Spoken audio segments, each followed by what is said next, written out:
ప్రతి ప్రేమ జంట సీతారాములు కాకపోయినా వాళ్ళు గెలిపించడానికి మాత్రం నువ్వే ఉండాలి.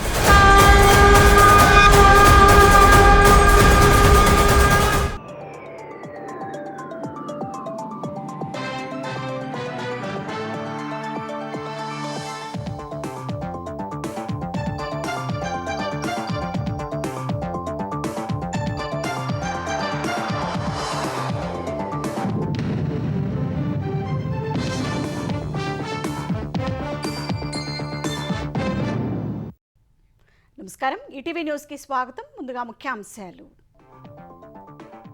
మున్సిపల్ ఎన్నికలకు ప్రచార భేరి మోగించిన రేవంత్. ప్రజా ప్రభుత్వంతో కలిసి పనిచేసే వారిని గెలిపించాలని నిర్మల్ సభలో పిలుపు. చనాఖా కోట సదర్మట్ బ్యారేజీల నుంచి నీటి విడుదల ప్రారంభించిన సీఎం. తుమ్మిడిహట్టి నుంచి ఆదిలాబాద్ కు నీరిస్తామని ప్రకటన. ఎమ్మెల్యేల అనర్హత పిటిషన్లపై నిర్ణయానికి మరో 4 వారాల గడువు.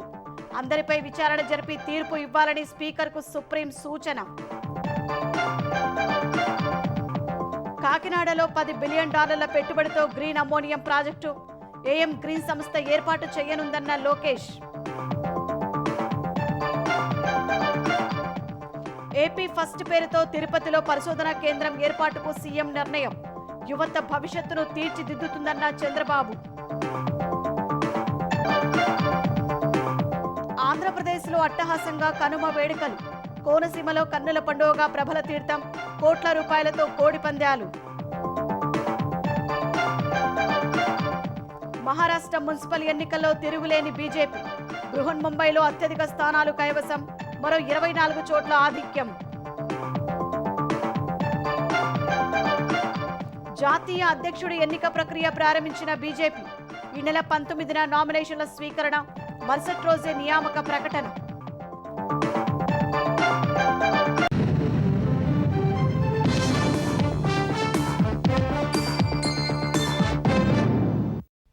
పంచాయతీ ఎన్నికల్లో ప్రజలు విలక్షణ తీర్పు ఇచ్చారని, త్వరలో జరిగే పురపాలక ఎన్నికల్లో కూడా ప్రజా ప్రభుత్వంతో కలిసి పనిచేసే వారిని ఎన్నుకోవాలని ముఖ్యమంత్రి రేవంత్ రెడ్డి పిలుపునిచ్చారు.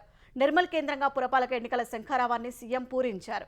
గత పాలకులు కేంద్రంతో సఖ్యతగా ఉండనందునే తెలంగాణకు నిధులు రాబట్టలేకపోయారన్న రేవంత్ తాము మాత్రం ఒక్కొక్కటి సమస్యలు పరిష్కరిస్తున్నట్టు చెప్పారు. ఉమ్మడి ఆదిలాబాద్ జిల్లాకు పాలమూరు తరహాలో నిధులు ఇచ్చి అభివృద్ధి చేస్తామని హామీ ఇచ్చారు. ఈ పర్యటనలో భాగంగా రేవంత్ రెడ్డి చనాఖా కోట సదర్మట్ బ్యారేజీల నుంచి నీటి విడుదల ప్రారంభించారు. ఉమ్మడి ఆదిలాబాద్ జిల్లా పర్యటనలో భాగంగా ముఖ్యమంత్రి రేవంత్ రెడ్డి చనాకా, కోర్ట, సదర్మట్ బ్యారేజ్లను ప్రారంభించారు. హైదరాబాద్ నుంచి ప్రత్యేక హెలికాప్టర్లో ఆదిలాబాద్ జిల్లాకు చేరుకున్న రేవంత్ రెడ్డి భోరాజ్ మండలం హతీఘాట్ వద్ద చనాకా, కోర్ట పంప్ హౌస్ నుంచి నీటిని విడుదల చేశారు. తర్వాత ఆదిలాబాద్ జిల్లాలో 386.46 కోట్ల రూపాయల వ్యయంతో చేపట్టే వేర్వేరు అభివృద్ధి పనులకు శంకుస్థాపనలు చేశారు. ఈ పర్యటనలో సీఎం వెంట మంత్రులు ఉత్తమ్ కుమార్ రెడ్డి, జూపల్లి కృష్ణారావు ఉన్నారు. అక్కడి నుంచి నిర్మల్ జిల్లా మామడ మండలం పొన్కల్ చేరుకున్న సీఎం సదర్మట్ బ్యారేజ్ను పరిశీలించారు. నిర్మల్ జిల్లాలో 13,120 ఎకరాలు, జగిత్యాల జిల్లాలో 4,896 ఎకరాలకు నీరందించే లక్ష్యంతో చేపట్టిన ఈ బ్యారేజ్ నుంచి పాత సదర్మట్ కాలువకు సీఎం నీటిని విడుదల చేసి పూలహారతి ఇచ్చారు.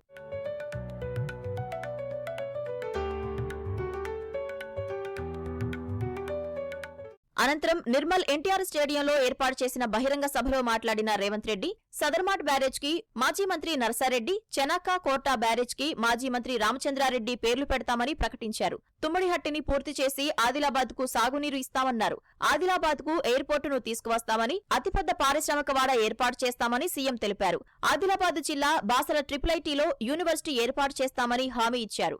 300 కోట్ల రూపాయల వ్యయంతో మేడారంలో అభివృద్ధి పనులు చేశామన్న రేవంత్ నాగోబా జాతరకు 22 కోట్లు మంజూరు చేసి అభివృద్ధి చేస్తామని చెప్పారు. ఇదే సమయంలో విపక్ష బీఆర్ఎస్ పై విమర్శలు గుప్పించిన రేవంత్ 30,000 ఎకరాల్లో ఫ్యూచర్ సిటీని అభివృద్ధి చేస్తుంటే సలహాలు ఇవ్వాల్సిన కేసీఆర్ అడ్డగోలు వ్యాఖ్యలు చేస్తున్నారని అన్నారు.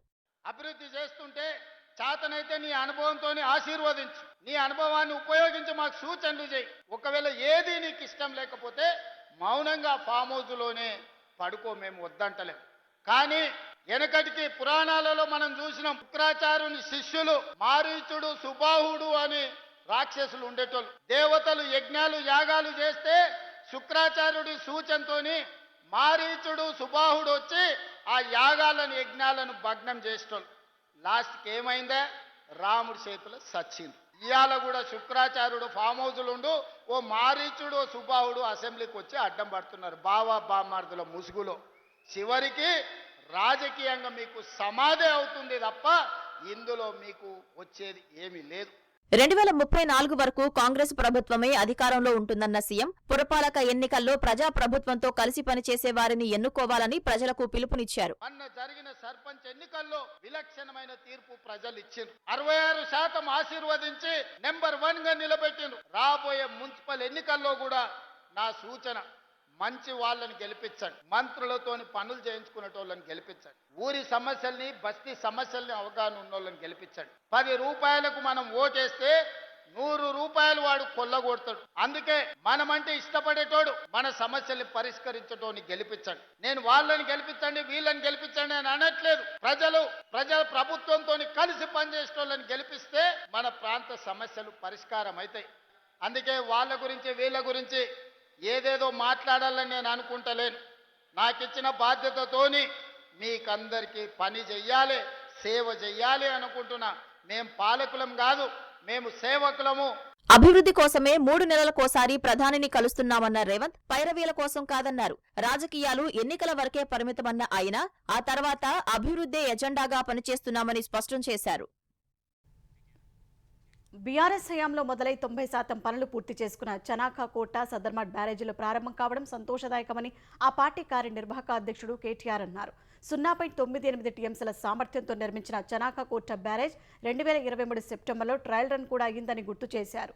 దీనిలో భాగమైన లిఫ్ట్ ఇరిగేషన్ కాంపోనెంట్తో కలిపి ఆదిలాబాద్, బోధ్ నియోజకవర్గాల్లో సుమారు 51,000 ఎకరాలకు సాగునీరు అందిస్తుందన్నారు. సదర్మట్ బ్యారేజ్ సైతం కేసీఆర్ హయాంలోనే 90% ప్రాజెక్టు పూర్తయిందన్నారు. ఈ ప్రాజెక్టు ద్వారా నిర్మల్, జగిత్యాల జిల్లాలోని 18,000 ఎకరాల ఆయకట్టుకు నీరు అందుతుందని కేటీఆర్ పేర్కొన్నారు.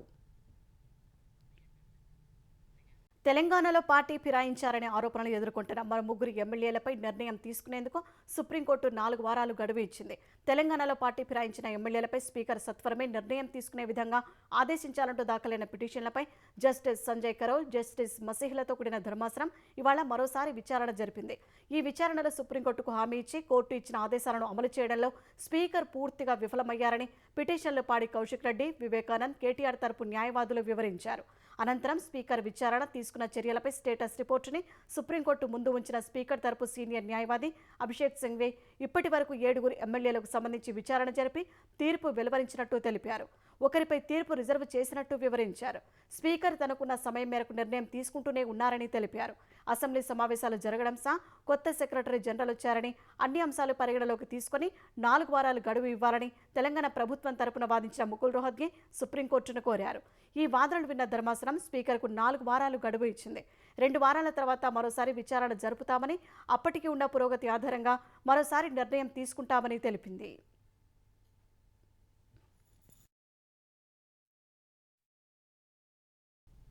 తెలంగాణ ఫోన్ ట్యాపింగ్ కేసులో మాజీ ఐపీఎస్ ప్రభాకర్ రావు ముందస్తు బెయిల్ పిటిషన్పై విచారణను సుప్రీంకోర్టు మార్చికి వాయిదా వేసింది. తదుపరి విచారణ వరకు మధ్యంతర ఉపశమనం కొనసాగుతుందని జస్టిస్ బివి నాగరత్న ధర్మాసనం తెలిపింది. ఈ అంశంపై ఇవాళ జరిగిన విచారణలో ముందస్తు బెయిల్ ఖరారు చేయవద్దని, దాంట్లో న్యాయపరమైన అంశాలు ముడిపడి ఉన్నాయని తెలంగాణ ప్రభుత్వం తరపున సీనియర్ న్యాయవాది సిద్ధార్థ లూత్రా కోర్టుకు వివరించారు. ఈ వాదనను పరిగణలోకి తీసుకున్న ధర్మాసనం కేసు విచారణ మార్చికి వాయిదా వేస్తున్నట్లు తెలిపింది. మధ్యంతర ఉపశమనం కొనసాగుతుందని వెల్లడించింది. గ్రీన్ ఎనర్జీ రంగంలో ఆంధ్రప్రదేశ్కు మరో భారీ పెట్టుబడి రాబోతోంది. మొత్తం $10 బిలియన్ పెట్టుబడితో కాకినాడలో గ్రీన్ అమోనియా ప్లాంట్ ఏర్పాటు చేసేందుకు ఏఎం గ్రీన్ కంపెనీ ముందుకొచ్చినట్టు ఏపీ ఐటీ శాఖ మంత్రి నారా లోకేష్ ప్రకటించారు. ఈ మేరకు సామాజిక మాధ్యమం ఎక్స్లో పోస్టు పెట్టిన లోకేష్ ఈ ప్లాంట్ ఏర్పాటుతో 8,000 మందికి ఉద్యోగావకాశాలు వస్తాయని తెలిపారు. ఏడాదికి 1.5 మిలియన్ టన్నుల గ్రీన్ అమోనియా ఉత్పత్తి చేయనున్న సంస్థ దాన్ని జర్మనీ, సింగపూర్, జపాన్కు ఎగుమతి చేస్తుందని లోకేష్ తెలిపారు. కాకినాడలో ఏర్పాటు కానున్న ఈ గ్రీన్ అమోనియా ప్రాజెక్టు ప్రపంచంలోనే అతిపెద్దదని వివరించారు. ఈ పెట్టుబడులతో గ్రీన్ ఎనర్జీలో ఆంధ్రప్రదేశ్ గ్లోబల్ హబ్గా మారనుందన్నారు. ఈ కంపెనీలో 2030 నాటికి ఏఎం గ్రీన్ కంపెనీ ఉత్పత్తి ప్రారంభిస్తుందని లోకేష్ వెల్లడించారు. యువతరం భవిష్యత్తును తీర్చిదిద్ది వారికి అన్ని విధాలా సహకరించేందుకు ప్రభుత్వం సంసిద్ధం కావాలని సీఎం చంద్రబాబు పిలుపునిచ్చారు. ఉండవల్లిలోని క్యాంపు కార్యాలయంలో aerospace, defence, IT, digital transformation సలహాదారులతో భేటీ అయిన చంద్రబాబు ఏపీని అన్ని రంగాల్లో అభివృద్ధి చెందేలా ప్రభుత్వం ప్రణాళికలు రచిస్తోందన్నారు. వివిధ రంగాల్లో కంపెనీలు పెట్టుబడులు పెట్టడానికి ముందుకు వస్తున్నాయన్నారు. Aerospace, defence, space technology, AI, cyber security, సెమీకండక్టర్ల డివైసెస్, సెన్సార్లు, quantum technology, health care, biotechnology, green energy, rural area technology రంగాలు భవిష్యత్తులో కీలమవుతాయన్నారు. అందుకు అనుగుణంగా ప్రభుత్వం పాలసీలు రూపొందిస్తోందన్నారు. రాష్ట్రానికి అతిపెద్ద రీసెర్చ్ సెంటర్ అవసరమన్న సీఎం తిరుపతిలో ఏర్పాటు చేసే ఏపీ ఫస్ట్ వ్యవస్థ ఆ అవసరాలను తీర్చేలా పూర్తి స్థాయిలో పనిచేయాలని ఆదేశించారు. ఏపీని అభివృద్ధి చేయడంతో పాటు యువతకు చక్కటి ఉపాధి కల్పించడంపైనే రాష్ట్ర ప్రభుత్వ ఆలోచన ఉంటుందని సీఎం తేల్చెప్పారు. భవిష్యత్తులో ఏ ఏ రంగాల్లో అవకాశాలు ఉంటాయో గుర్తించడంతో పాటు ఆయా రంగాల్లో వారిలో నైపుణ్యాన్ని పెంచడంపై ఇప్పటి నుంచే దృష్టి పెట్టాలని చంద్రబాబు సూచించారు.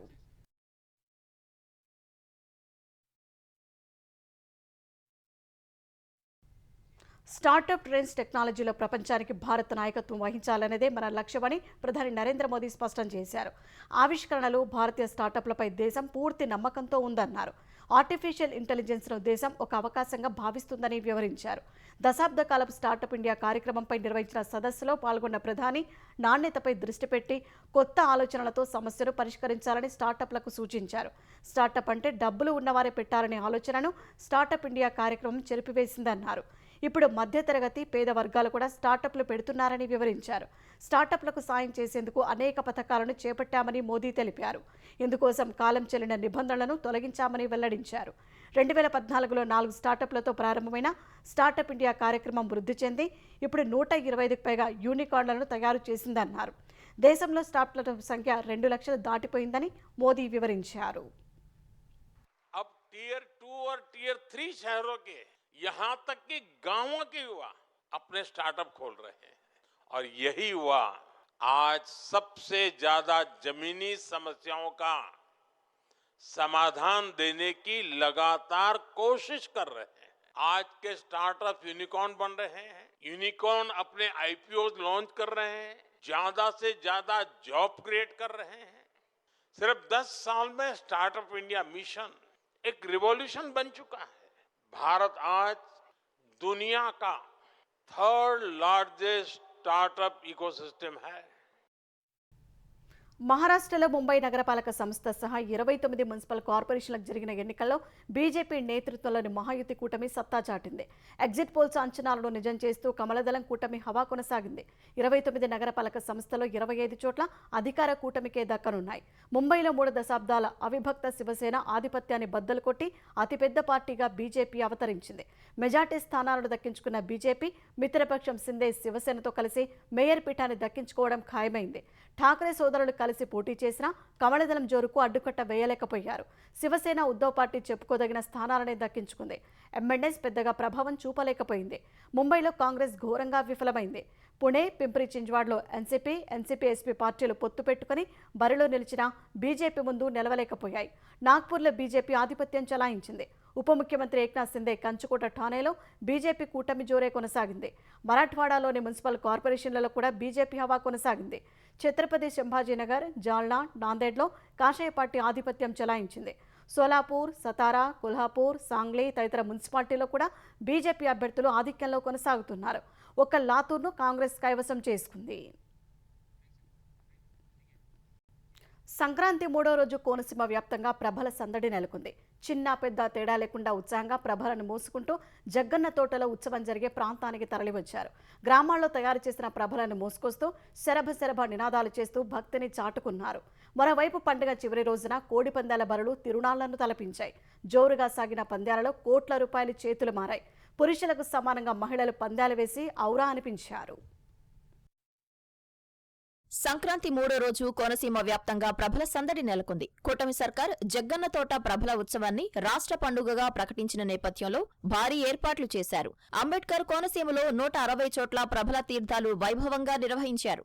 జగ్గన్న తోటలో ఉత్సవం జరిగే స్థలాలకు వివిధ ప్రాంతాల నుంచి ప్రభలు చేరుకున్నాయి. టన్నుల కొద్దీ బరువు ఉండే ప్రభలను భక్తులు భుజాలపై మోసుకుంటూ జగ్గన్న తోటకు తరలించారు. పంట పొలాలు, కాలువలు దాటుకుంటూ తీర్థ ప్రదేశాలకు చేరుకున్నారు. పప్పులవారిపాలెం, కుందాలపల్లి, మోడేకుర్రు, అవిడి, చిరుతపొడి, నరేంద్రపురం, గాజులకుంట, పులిశెట్టివారిపాలెం, కొర్లగుంట, ఏ అగ్రహారం, నేదనూరు, తొండవరం ఇలా వివిధ గ్రామాల నుంచి ప్రభలు తీర్థ ప్రదేశాలకు తరలి వెళ్లాయి.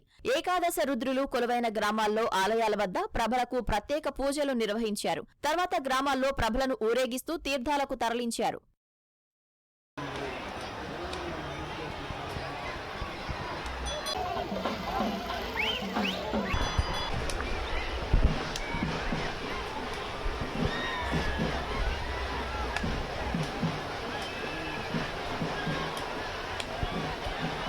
ఉమ్మడి కృష్ణా జిల్లాలో మూడో రోజు కోడి పందాలు ఉత్తేజభరితంగా సాగాయి. విజయవాడ సమీపంలోని పెదపులిపాక బరి జనజాతరను తలపించింది. ఇతర ప్రాంతాల నుంచి వచ్చిన మహిళలు కాయరాజా కాయంటూ పురుషులతో సమానంగా పందాలు కాశారు. ఉప్పులూరులోనూ పందాలు ఉత్సాహంగా సాగాయి. విజయవాడ శివారు రామవరప్పాడు, గుణదలలోని హైటెక్ బరులకు జనాలు ఎగబడ్డారు. పెద్ద ఎత్తున కోళ్లతో వచ్చిన యజమానులు పందాల్లో పాల్గొని అదృష్టాన్ని పరీక్షించుకున్నారు. ఉమ్మడి పశ్చిమ గోదావరి జిల్లాలోనూ కోడి పందాల జోరు కనిపించింది. ఇంటిల్లిపాది కోడి పందాల బరులకు క్యూ కట్టారు. చిన్నా పెద్ద బరుల్లో కోట్లాది రూపాయలు చేతులు మారాయి. తణుకు నియోజకవర్గంలోని తణుకు, తేతలి, దువ్వ, ఇరగవరం, అత్తిలి మండలాల్లోని గ్రామాల్లో కోడి పందాలు, గుండాటలు జోరుగా సాగాయి. కాకినాడ జిల్లా తాళ్లరేవు పరిధిలో ట్రాన్స్జెండర్లు మామూలు ఇవ్వాలంటూ పందాలను అడ్డుకోవడంతో కొంతసేపు గందరగోళ పరిస్థితి నెలకొంది. కాసేపటికి వాళ్లే స్వయంగా గుండాట టేబుల్ మీద కూర్చొని కాయరాజా కాయంటూ పందెం రాయులను ఆహ్వానించారు. కృష్ణా జిల్లా పెదపారుపూడి మండలం భూషణగుళ్ల గ్రామంలో కోడిపందాల బరి వద్ద జరిగిన ఘర్షణలో ఓ వ్యక్తి తీవ్రంగా గాయపడ్డాడు. పందెం విషయంలో గొడవ జరగడంతో ఓ వ్యక్తి గుడివాడ ధనియాలపేటకు చెందిన అనగాని జగన్నాథంను కోడికత్తితో పీక కోశారు. తీవ్రంగా గాయపడ్డ అతన్ని హుటాహుటిన ప్రభుత్వ ఆసుపత్రికి తరలించారు. జగన్నాథం పరిస్థితి విషమంగా ఉన్నట్లు తెలుస్తోంది. అంతర్జాతీయ పెట్టుబడులతో పాటు పర్యాటకులే లక్ష్యంగా తెలంగాణ ప్రభుత్వం పలు కార్యక్రమాలు చేపడుతోందని పర్యాటక శాఖ మంత్రి జూపల్లి కృష్ణారావు తెలిపారు.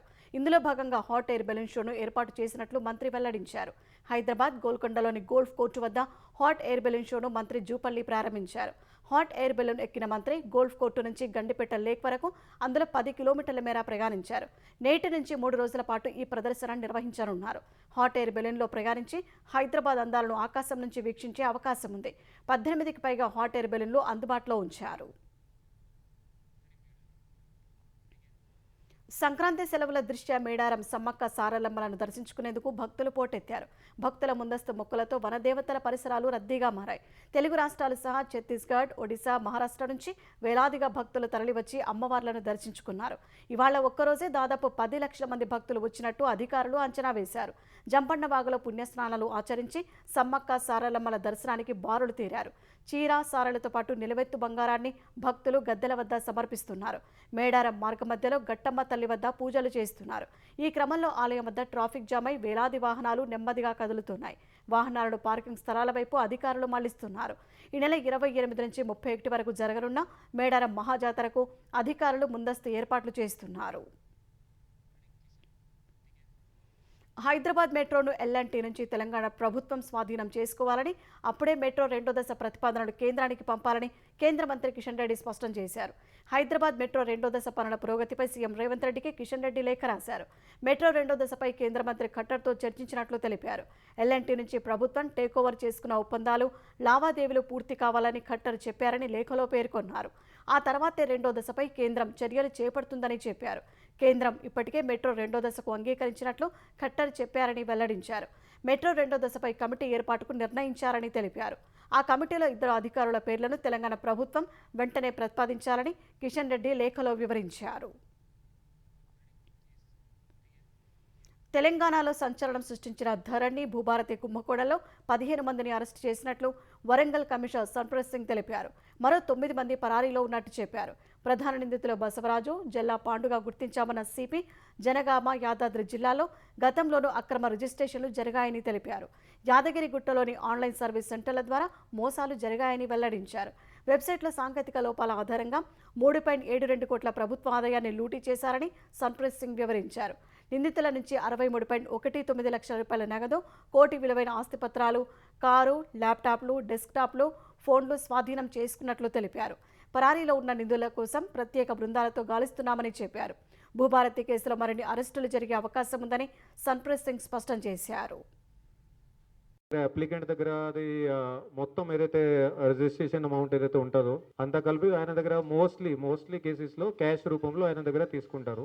ఎవరైతే ఆపరేటర్ ఉంటాడో డేటా ఎంట్రీ కానీ మీ సేవ ఆపరేటర్ కానీ ఆయన ఇంకొక మధ్యవర్తికి సంప్రదించేట్లా మాకు ఇది వచ్చింది అప్లికేషన్, సో ఇంత చలానా అమౌంట్ ఉంది, ఇంత పేమెంట్ చేయాలి. సో వీళ్ళకి కాంటాక్ట్ అయితే వీళ్ళు ఏం చేస్తారు దట్ అది సో అన్ని డీటెయిల్స్ నింపిన తర్వాత ఫైనల్ ఏదైతే పేమెంట్ పేజ్ ఉంటుందో అక్కడ వాళ్ళు వెబ్సైట్ లో కొంచెం ఫోర్జరీ చేసుకొని వీళ్ళు ఫర్ ఎగ్జాంపుల్ ఏదో ₹1,00,000 జస్ట్ ₹1,000 అట్లా ఎడిట్ చేసుకొని సో అది వాళ్ళు అట్లా పేమెంట్ చేసేవాళ్ళు. యాక్చువల్లీ సో దాంట్లో ఏం జరుగుతుంది అంటే గవర్నమెంట్ కి ఇది ₹1,00,000 పోయే బదులు జస్ట్ ₹1,000 పోయినాయి. సామాజిక మాధ్యమాల్లో తనపై తీవ్ర స్థాయిలో వేధింపులకు పాల్పడుతున్నారని సినీ నటి అనసూయ సైబరాబాద్ సైబర్ క్రైమ్ పోలీసులకు ఫిర్యాదు చేశారు. గతేడాది డిసెంబర్ 23 నుంచి తనను లక్ష్యంగా చేసుకుని సామాజిక మాధ్యమాల్లో క్యాంపెయిన్ తరహాలో దాడికి దిగుతున్నారని ఆరోపించారు. మహిళల స్వేచ్ఛకు మద్దతుగా గతంలో తన అభిప్రాయం వ్యక్తం చేశానన్నారు. అప్పటి నుంచి కొన్ని మీడియా ఛానళ్లు, యూట్యూబ్ ఛానళ్లు, కంటెంట్ క్రియేటర్లు, యూజర్లు తనను లక్ష్యంగా చేసుకున్నారని ఫిర్యాదులో పేర్కొన్నారు. అశ్లీల వ్యాఖ్యలు, లైంగిక దూషణలు, బెదిరింపులు, ఏఐ ఫోర్జరీ వంటి నేరాలు చేశారని అనసూయ ఆరోపించారు. ఈ మేరకు కేసు నమోదు చేసిన సైబర్ క్రైమ్ పోలీసులు 42 మందిని నిందితులుగా చేర్చారు.